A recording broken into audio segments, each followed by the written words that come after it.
Hello everyone, welcome to nursing Vigyan. आज का हमारा टॉपिक है डिप्थेरिया। ये एक कम्युनिकेबल डिसीज़ है। अगर आपको हमारा कंटेंट अच्छा लग रहा है, नोट्स अच्छे लग रहे हैं, तो प्लीज़ हमारे चैनल को लाइक करिए, शेयर करिए एंड सब्सक्राइब ज़रूर करिए। तो शुरू करते हैं डेफिनेशन से। डेफिनेशन है डिप्थेरिया की, acute infectious bacterial disease caused by, ये क्या है? एक्यूट इन्फेक्शियस बैक्टीरियल डिसीज़ है कॉज्ड बाय, किससे कॉज होता है? Corny bacterium diphtheriae. Corny bacterium diphtheriae producing a thick thick greenish yellow pseudo membrane in throat. ये क्या करता है? एक thick green yellow pseudo membrane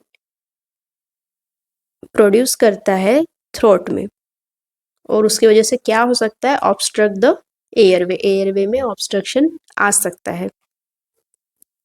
ये हो गया डेफिनेशन। अब हम देखेंगे एजेंट एंड एपिडेमियोलॉजी। कौन सा एजेंट बताया है? Corny bacterium diphtheriae. ये क्या है? एक बैक्टीरिया है। रिजर्वायर क्या रहेगा? ह्यूमंस में ये बैक्टीरिया प्रेजेंट रहेगा। एज ग्रुप मोस्टली किसको अफेक्ट करेगा? Children less than 15 years. और ट्रांसमिशन का सीजन क्या रहेगा? ये ऑल ईयर रहेगा, बट मोस्टली विंटर्स में ज़्यादा चांसेस है। नेक्स्ट है मोड ऑफ ट्रांसमिशन।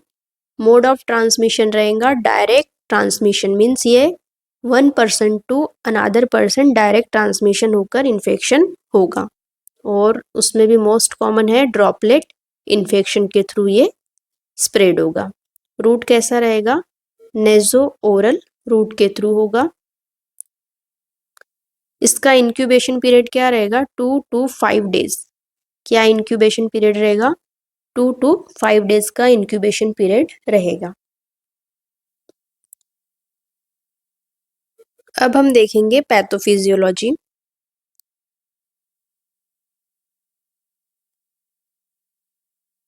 कैसे ये इन्फेक्शन कॉज हो रहा है। कौन सा बैक्टीरिया बताया? Corny bacterium diphtheriae. तो ये बैक्टीरिया एंटर करेगा, कहाँ एंटर करेगा? एंटर वाया नेजो ओरल रूट के थ्रू एंटर करेगा बॉडी में। अब नेजो ओरल रूट के थ्रू एंटर कर रहा है, मीन्स कहाँ जा रहा है? ये थ्रोट में जा रहा है, या फिर रेस्पिरेटरी ट्रैक में इन्फेक्शन जा रहा है, ऐसा हम समझ सकते हैं। और उसके बाद क्या होगा? मल्टीप्लिकेशन होगा। बैक्टीरिया क्या करेगा? मल्टीप्लिकेशन करेगा, और क्या होगा उससे? फिर टॉक्सिन प्रोड्यूस होंगे। बैक्टीरिया टॉक्सिन्स प्रोड्यूस करेंगे, और ये टॉक्सिन्स क्या करेंगे? एक ये सूडो मेम्ब्रेन बनाएंगे।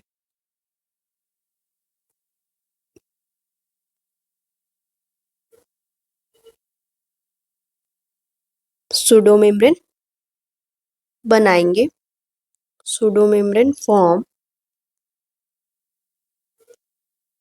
और वो सूडो मेम्ब्रेन थ्रोट में बन जाएगा, तो उसकी वजह से क्या होगा?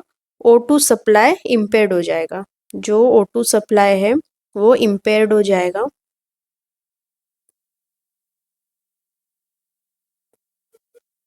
और फिर हमें क्या देखने को मिलेगा? Necrosis of tissue.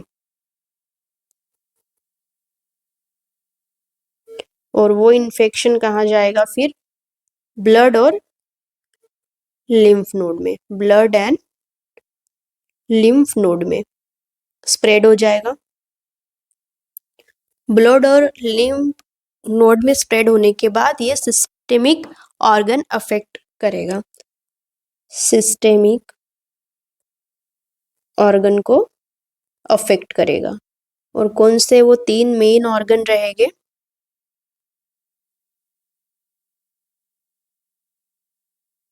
Heart, kidney and nerve.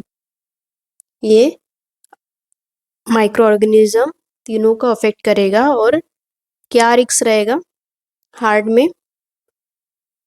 Myocarditis, cardiomyopathy, kidney में नेप्रोपैथी एंड नर्व अफेक्ट होंगे तो न्यूरोपैथी कॉज करेगा। तो ये हो गया पैथोफिजियोलॉजी, इंपॉर्टेंट है। अब देखेंगे क्लिनिकल फीचर्स। क्लिनिकल फीचर्स में क्या होगा,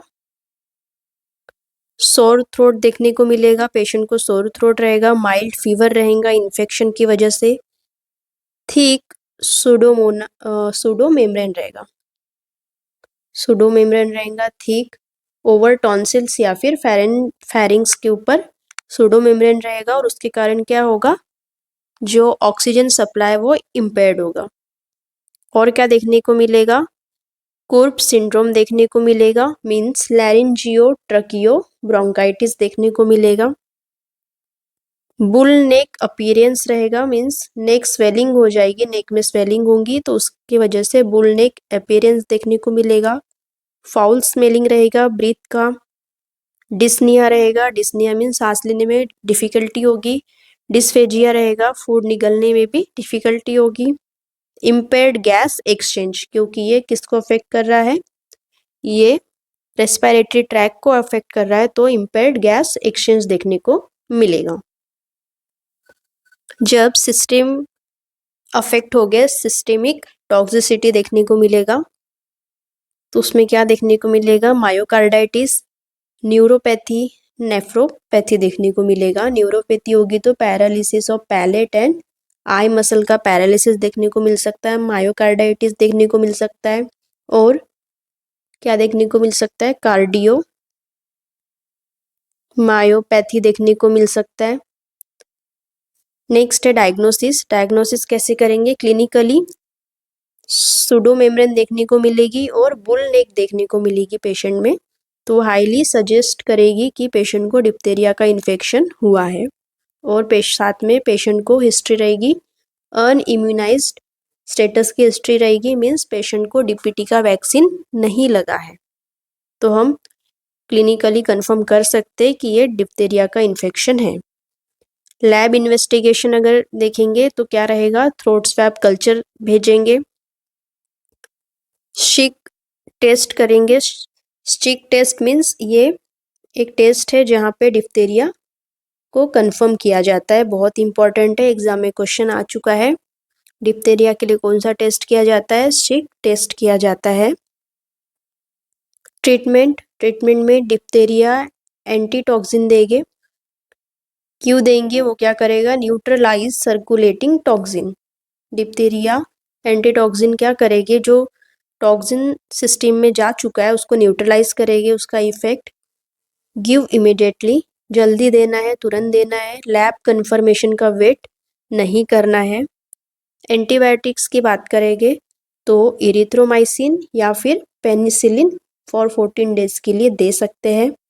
सपोर्टिव केयर में क्या रहेगा, एयरवे मेंटेनेंस, पेशेंट को सांस लेने में दिक्कत आ रही है तो एयरवे मेंटेनेंस करेंगे, बेड रेस्ट देंगे पेशेंट को, कार्डियक मॉनिटरिंग करेंगे क्योंकि पेशेंट को मायोकार्डाइटिस हो सकता है, रिस्क है पेशेंट को।